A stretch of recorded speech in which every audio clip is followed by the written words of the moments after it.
ایک سوال ہے،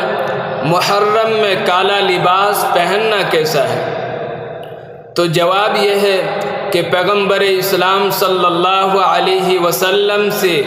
عام حالات میں کالی چادر اور کالا امامہ پہننا ثابت ہے، لیکن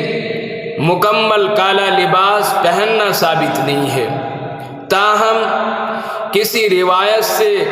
کالے لباس پہننے کی ممانعت بھی نہیں آئی ہے،